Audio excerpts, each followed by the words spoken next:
Hey everybody, I'm Jody Vance. And I'm George-affleck. And it's time for... Beep, beep, beep, beep. Back it up, back it up. UnSpun. You're tow trucking me. You're tow trucking me into Strathcona Park, aren't you? I'm tow trucking you. Oh man, can we get to that in just a second? I want to start with something that's very relevant to you, my friend, because I have so much stuff in front of me. Because look, I picked this up at my library. For those who don't watch but listen, it's the Planning Vancouver Together package from the City of Vancouver. I'm going to use it as a mic stand. What was in this box, George-affleck? You found a use for it. Yes, go ahead. You're right. Wow, dude. I'm talking like full board game quality. This is huge. Yeah, it's massive. It's full color. Page after page after magazine quality, shiny page of printed. Even the Sharpie that comes with it. Where's the Sharpie? I've lost it. There it is. Even the Sharpie, and just for anybody who's watching on YouTube, it even has the Planning Vancouver and the Vancouverplan.ca website branded on the Sharpie. And Curve Communications, you know how much it costs to put this together, do you not? Depending on how many they printed, you're probably looking at somewhere between $25 and $50, I would think, per kit. Easily. So somebody had to wrap up these pencils with little elastics. Like, this is how we're spending our time? Are you serious? Before I get to defending this, because I will have some defense for it, but I want to say, what else are 43 communication staff going to do? Cheers, my friend. It's been a while. 110 episodes. Yeah. 110. My Welsh. You hear about the Icelandic guy who got fired because he was saying he couldn't understand Welsh, and Welsh was like this language that was full of guttural sounds, and it was fired. He was the minister of. He was something in Iceland. I'm thinking Iceland. Okay. An Icelandic person complaining about the Welsh accent. Anyways, I digress. And got canceled. He got canceled for his Welsh anger. Okay, so this is how we're going to plan our city, right? This is how zoning is going to go. But can we talk about how city planning has failed us to this point? And I think this is... Well, that is... Okay, that is not only what they're trying to do is it's a solution to a challenge we have right now in the planning department where they can't hold charrettes. They can't hold these public consultation things that they used to have in community centers. They can't do that stuff. And so clearly the planning staff tried to come up with something that would be innovative, that would engage people. It's important. I'm a big fan of engagement with the residents. And so they put a plan together, obviously, to replace the charrettes with something that you can take home and do at home. But I think they might have overshot that one a little bit. I think especially given the financial crisis that we are in as a city and expectations of the residents to really use that as a tool to really get the information that they need. So cute, expensive. I get the point, but probably wrong-headed at this point in time in our administration of our city. I didn't know until right this second as I was looking at this one step-by-step guide. It said this conversation kit was originally developed to be used in March of 2020. As a result of the global pandemic, the City of Vancouver held back the distribution of these kits. Now, to reduce spending and waste, many of the pieces of the original kits have been kept.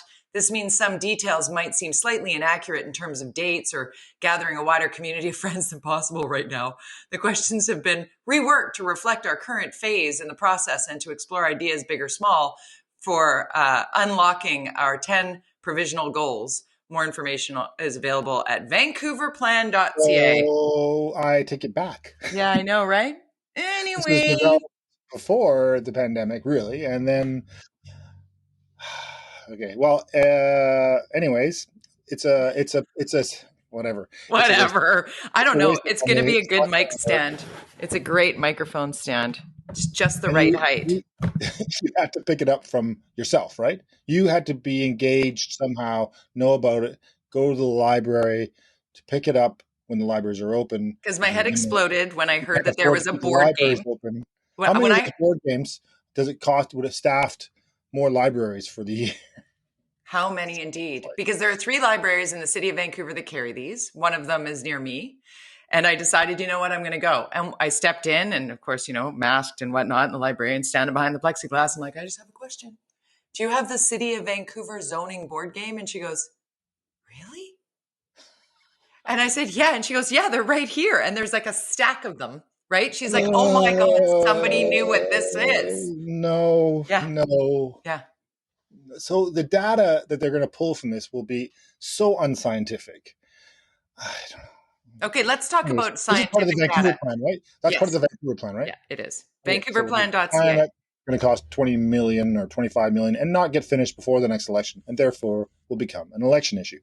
And there's evidence piece number one. What is the deal with this board game? You know, people who were elected. Why did you let this happen? It's a Seinfeld episode, dude. It's a Seinfeld episode. Okay, let's talk about zoning. I love the back and forth, the discussion that's happening. I don't love it because I'm so frustrated by the fact that the bottleneck that exists. We're humanizing these stories. Francis Beulah's column. Let's talk this through. Take us on the journey, George. And I'll refer back to my column in Vancouver's Awesome, which talked about zoning and ways to deal with zoning and finding the community planning and ensuring that there's zoning that's predictable and zoning that works and all that kind of stuff. But Frances Beulah's did a 4-part series on her personal experience of trying to build a laneway home, which there are thousands of in Vancouver, and how it was a nightmare. And Frances, is sometimes. People will argue that she is overly kind to City Hall, and not tolerant, expensive, tolerant. That she, when politicians like when I was there, she's like, okay, yeah, George, yeah, okay, now let's get back to reality. Sounds like me. So, yeah, so but in this case, she really took staff to task, and the City Hall and the layers of policies. Which led to a further story where she profiled a few other people. It's led to lots of conversation, lots of people saying, and her even saying, putting it out there, saying, I don't think I've ever, and this is like unbelievable to me, that she's saying, who's been covering City Hall for 30 years, said, I don't think I've ever seen people so angry with City Hall as they are now. And I'm like, holy crap, because when I was there, people were pretty damn angry. So, I think that, and I posted and I've done this a few times. There was a presentation that was made in 2016, and you want to go on my Twitter, George_affleck, and see my tweet about this presentation that was made in 2016 by the head of planning, Gil Kelly, who was new in the job. And I found him quite refreshing, to be honest, because he would come there and I would ask questions, and hey, my God, he would answer them. Oh my God. Like, what a concept, George. I know I didn't get a lot of that at City Hall, and that wasn't the staff's fault. I got shut down a lot by the mayor. So he answered my question, but he did a presentation about the fact that there are so many policies that are redundant, that are conflicting, that are that contradict each other and are in departmental issues where one is in this department, the other half of it's in another department, and then over here you got which this department stalls an entire project. This indefinitely. And so that was in 2016. So what's happened in 5 years? Well, guess what? Not less policies and not less of that. That was his goal. He said, we need to get rid of some of this stuff. We need to focus on getting rid of this. And I said, yeah, great idea. Let's do that. Well, I don't know how many they got rid of and how many of the redundancies they got rid of. And I would love to hear from Gil Kelly, who was being quite quiet about this, of what challenges he's faced, why he has not achieved what he set out in that presentation. And in fact, that we have a council now that is like super motion crazy. So a lot of their motions relate to policies, whether it be climate change, whether it be, and all these emergency, affordability, blah, blah, blah, all these things add on more layers. And so you add more layers, you add more confusion. Staff are like, and so and staff, no offense, they're bureaucrats. They're not, it's not I don't want to insult them, but I mean, it's like they like to do things the way they do them for the most part.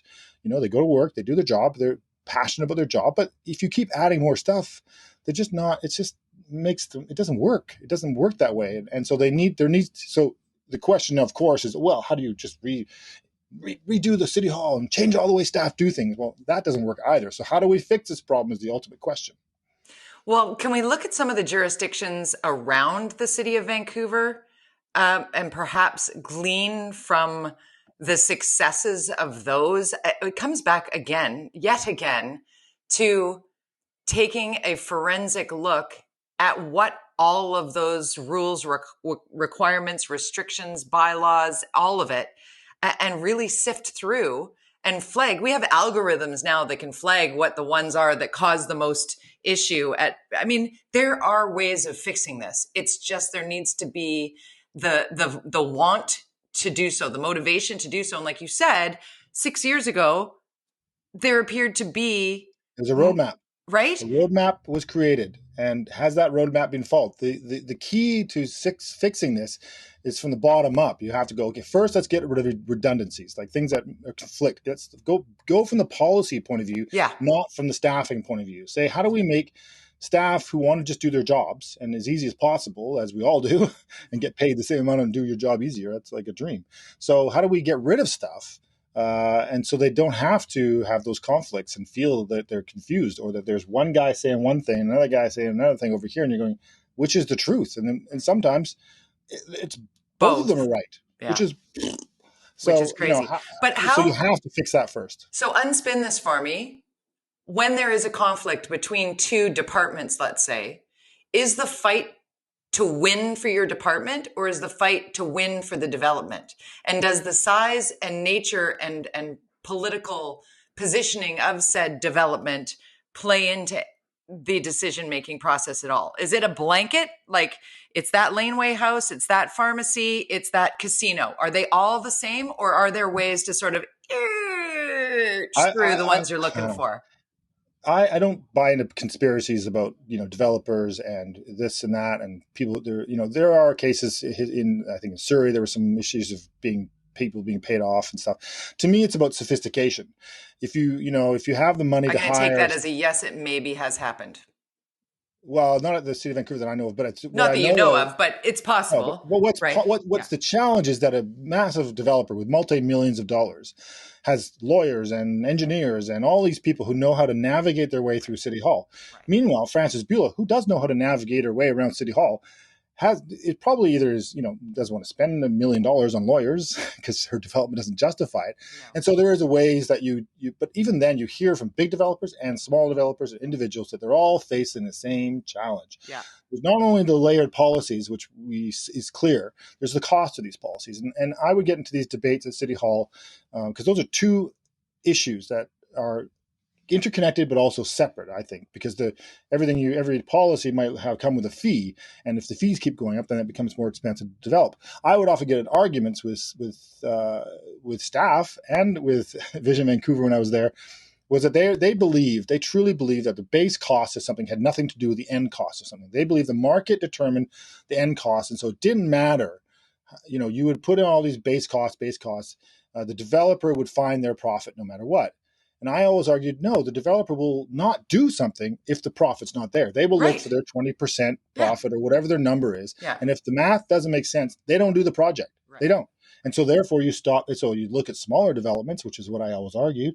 If a smaller developer wants to do a duplex or a fourplex, he's going to go, you know what? I don't want to walk away with a 5% profit. I'm not a restaurant. Yeah. I'm a developer. Sorry, everybody. I need my 20% to be able to live because that's how I pay myself. Yeah. That's how business operates. Most businesses look to have a 20% profit over and above everything after all your costs are done. You look for a 20% profit on any business. The only ones that don't do that generally are restaurants, and that's just an anomaly, really. They look at 5% as a massively successful restaurant. Yeah. So if a developer as a business won't get his 20%, then he or she is not going to do that development. They're just not going to. And so we have that case in Vancouver. So there's the base cost. Whoa, my microphone. He's partying. Okay, while you're fixing that, dramatic here. While you're fixing that with your wild hands, I will tell you that a very successful restaurant, very successful, think best restaurant, 12% margin. Just because I live with someone who is in restaurant. Right. And like that, huge. That's huge. Very unusual. Right. Not a developer. A developer is not doing it for a 12% return. No. And so, so you have all these policies, you have the costs. You need to start from the ground up, and you can't blame staff. You have to sort of help them. And to be clear, a lot of these policies are really important, whether it be related to flooding, the climate issue, of course, all these different things that accessibility, accessibility, fireproofing, safety. Oh my gosh, safety. My house was built in the 80s, and I replaced the windows because. When I moved in here, it was like 2009, and I replaced all the windows because the place was cold. They popped out the windows in 1 second because there was nothing. They were just tacked in because in the 80s when it was built, that was to code. Well, codes have changed. And there's a reason why codes have changed. We've learned since leaky condos as well, by the way. There are many things that are there, as you say, for a reason. And then there are things that are just ridiculous, like that you can go through the entire process only to get to the final step and you're 3 centimeters too close together. So the whole project's done. Yeah. What? Things like that. That's crazy. I heard a guy today who I was talking to, who's moving into his new place, and he found out that he's moving into a duplex and they don't have an address because somehow, I was like, how did this happen?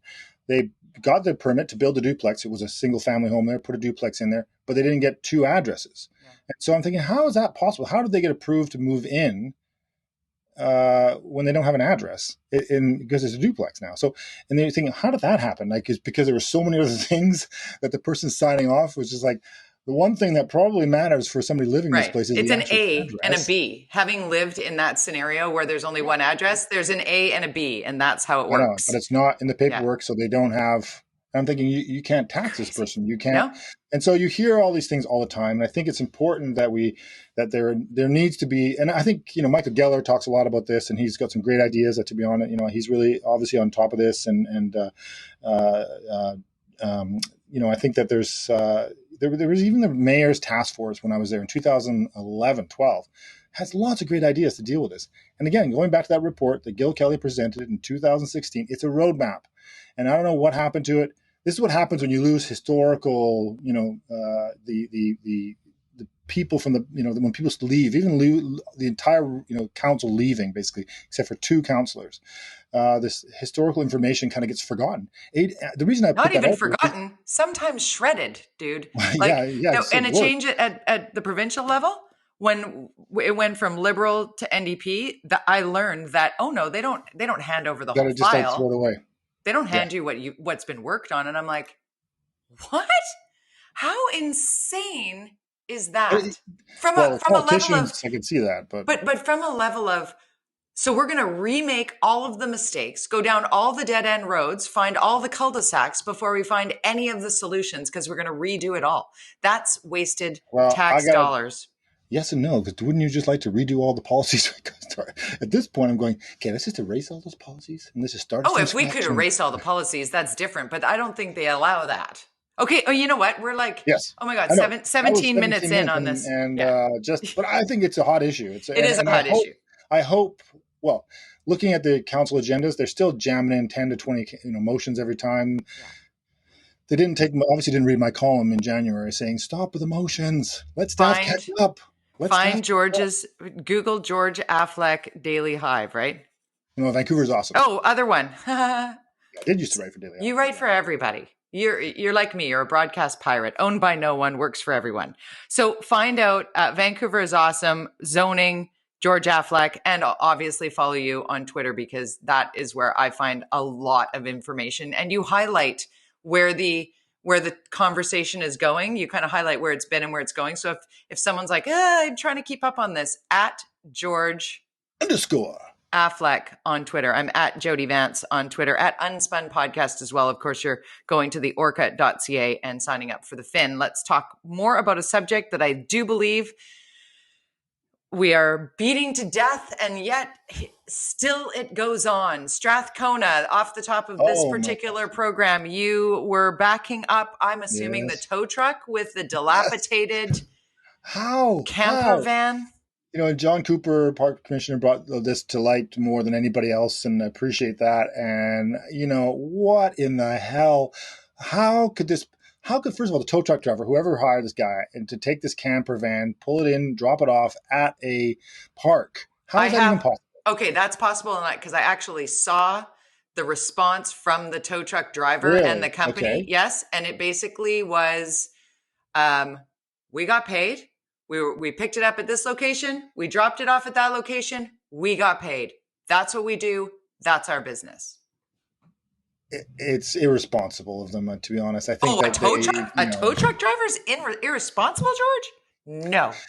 He could at least parked it in the parking spot, not to pull it up into a grassy park. Then it's just, come on. That's just, it's almost like I thought it was a practical joke. It was just like, this has got to be a test by somebody saying, I wonder if we can get away with this. Yeah. That's what I kept thinking. This is too ridiculous to think that this is actually happening. Let's And it build a wasn't camper a joke. city, a camper city. And have them pulled in there that are these dilapidated pieces of junk. Yeah. It's just unbelievable to me. And so it's been removed now, I believe. Yes. So Yesterday that's afternoon, great. Wednesday afternoon, it was removed. I was So told. how it lasted that long, I'll never know. I should have gone in that day and removed it. So therein lies it's a statement of just how the city's being run. It's like a metaphor for chaos. Right. So let's talk that through. Why in our unspun world is it being allowed to continue to devolve and to spiral into crime and chaos and death, murder? Yeah, for God's you see sake. Racism. We saw that data came out yes. today. 800% increase in racist, stuff against South Asian or Asians. So it's like, I don't know. I don't know what's going on. I mean, the pandemic is absolutely one excuse, but I feel like there's, policies that are developed that are creating this, this nightmare that we live in. There's a lackadaisical attitude towards administering the city. There is, just like we talked about related to policies and housing, the same confusion exists with police, related to the mayor's office, related to council, related to engineering and plan. I mean, they're all just like, okay, who's in charge here? We don't even have a manager anymore. But what are the rules of engagement as well, right? Like that. I know people, I'm related to people on the Vancouver police force, and I am often going, what's happening? And I get back, I know you're frustrated. We're frustrated. It's frustrating that, all of their attempts at correcting some of the issues are met with, no follow through. Everything just circles right back to, it's a self-fulfilling prophecy. It's like, well, we talked about that report I got from Gil Kelly. Yes. That was a roadmap, right? The same thing can be said about the 4 pillars concept that, Philip Owen, Mayor Philip Owen, and this is the early 2000s, late 90s, 2000s, the 4 pillars. I don't have to get into the 4 pillars, but what does the 4 pillars represent? Is, it's a table, it's a chair, it's something to stand on. It's something foundation. Foundation. It provides clarity to everybody. Okay, everything you do, and in business you do this, and I think I've talked about this before, you need to have direction. Okay, where are we going? Are we all in the same, we do a thing called a discovery process with our clients, saying, who's your client persona? What are they? Who are they? How do we achieve these goals? What do you want? Where do you want to be in a year, 3 years, 5 years? These are things you do in business. City Hall, partly because of the electoral process, because you, as you mentioned earlier, changing people and, if the politicians change, then as we see now, the city manager's now gone. It's like you create this it's a built-in chaos. But if you have a policy like the 4 pillars or anything that provides a clarity for all departments to go, okay, does that check the box? This criteria. Check the box. It doesn't check the box. Okay, put that aside then. It doesn't meet the criteria that we have set forward. That is not happening at City Hall anymore, it seems. It doesn't even happening, whether it be policing, housing, healthcare, mental health care, drug addiction. Where is the structure of City Hall to provide clarity to staff and the police and any workers to implement? How do staff know that they can go to Strathcona and remove that trailer if they're not understanding of the clarity of the direction of the park board? Right. What are the rules of engagement? How do you engage with the impoverished people who are living alongside criminals, but they're impoverished people living in that park? And some are activists that have no interest in being housed. So dealing with those different dynamics within this, like, it's a symptom of a greater problem. On many levels, but you got to start somewhere. And we go back to the 4 pillars. Even when you're setting a foundation, you got to set one brick first. You can't put all 4 down at once. So where's the first brick, right? Because we're like not doing anything because we don't know where to start. That's what it feels like in watching it happen. Anyways, I'm sure we're going to revisit this next week on Unspun because I want to get to, a couple of things, but we're short on time and long on topics. What do you think about this? The churches in the Fraser Valley and the Supreme Court of British Columbia saying no to the injunction. And then there's the bar, the pub in Port Moody. Port Moody, yes. I mean, you and I have talked about this. I don't understand why this is so complicated for people. I mean, I think I'm looser than you are when it comes to this whole pandemic and getting out and about. And you have your reasons, I do. and obviously but I'm still following the rules because they're fairly clear to me. And I don't understand. First of all, Bonnie Henry is in charge, whether you like it or not. Based on the fact that we were in a pandemic and state of emergency, yeah. She usurps everybody on everything that we do. Basically, it's until that's over, whatever she says goes. That's the way it works. And every province has the same situation. So whatever they're arguing, whatever they want to go to court over, whether they want to have an injunction, the human rights lawyer that's going to come in and tell you no. Guess what? We're living in basically a dictatorship until this is over. And the dictator is a public health official, which is bizarre, but it's the way it works in a pandemic. So, but to me, sorry, everybody, but you got for me and you, we both, our partner, our kid. You know, my other two kids, I never see them because they don't live with me anymore. And so I see them, hello, because that's the rule. We go for walks or we'll keep our distance, but they don't, we have to be very careful about how, and it's crazy. And they have their space and, and when I go to a restaurant like I did on Monday. Oh yeah. Tell me that though. I love this. I live vicariously through dinner in our neighborhood, and it was us, me, Amanda, and Quinn for dinner. And we went to a restaurant which has the plexiglass in between things and in the poles, and you have the rules, and you don't stand up. If you stand up, you got to put your mask on. Very strict. So we went there, and hey, our neighbors were sitting right beside us, who have a kid a little bit younger than Quinn. So we were able to talk. There's a plexiglass, but you can still kind of socialize. So it was almost like normal, but we didn't intermingle. We didn't sit there and change seats, and we stayed within the rules.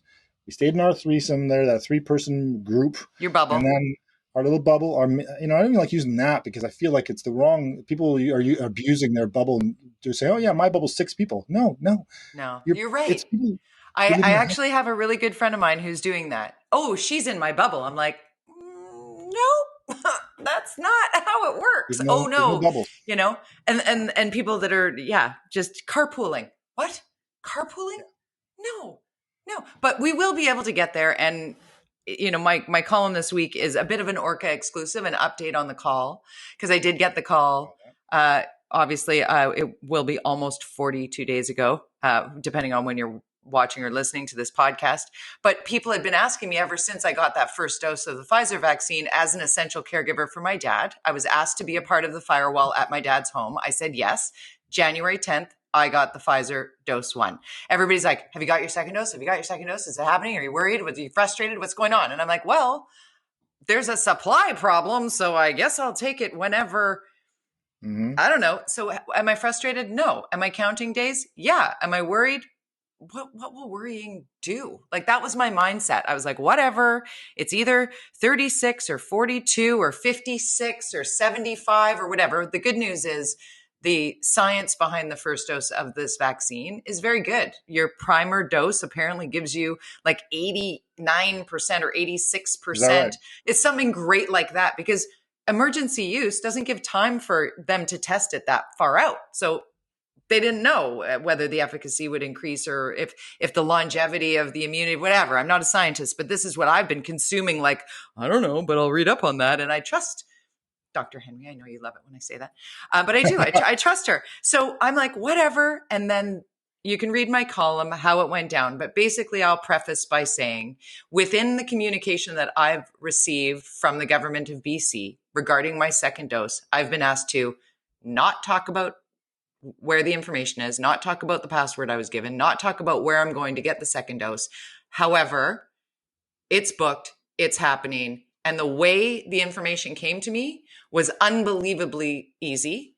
The ability to find one of the thousands of options of dates, times, and places that I could go.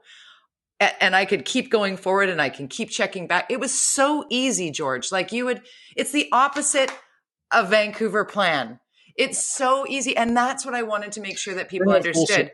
Exactly. When we have the supply, like, let's all stop freaking out over our rollout, because we aren't rolling anything out because we've got nothing to roll. So I believe in what I've seen in how it's set up for me to get my second dose. It is exactly on day 42 and it is still booked for this week. So You know, I think Well done. they've got a better plan than what some people are assuming when they're like, Canada's the worst. It's I like, know, and I actually, think we're not. We're not. well, I mean, we can't. I can't go, order the stuff myself. No. So we're stuck with what we're stuck with. You can say you were mad at Trudeau and he didn't do his job and blah blah blah blah. But it is what it is. Yeah. You can vote him out in the next election if you want to do that. It's fine. But right now, you just got to follow the rules. As painful as it is, as annoying and sad and frustrating. Guess what? It's like that for all of us right now. And quite often when people complain, I'm like, there are people way worse off than you right now. It's Thank you. It's like that thing my parents used to say about when I didn't eat my dinner. There are children starving somewhere. I'm like, somewhere. Oh, okay, I'll eat my peas. Eat your damn peas. But looking at the long-term care homes and how the levels have dropped, we went from 50 outbreak to 10. It's working, and We're that's 50% down great overall news. in the last month. That's right. Huge. So as we get, I've got my mom and my stepdad, both cancer survivors in their 80s. I want them to be vaccinated. Like, I cannot even tell you how much I cannot wait. I honestly and truly believe that they're 2 weeks away. And then once they get their dose, they're another 3 weeks away from having some level of immunity that if they got it, they wouldn't die from it. And that's what we're going for here. The people that want to get it so they can get back to traveling should just check themselves for a second. Absolutely. Okay. Read my column. Usually we end up on something fun, but I got all bossy Read there. mine next week. I'll have something new coming out soon. Okay, I want that. And I also next week going to plant the seed of immunization cards. And should they or should they not be some sort of passport for you in some businesses? Absolutely. That is a conversation that needs to be had. So tune in next week.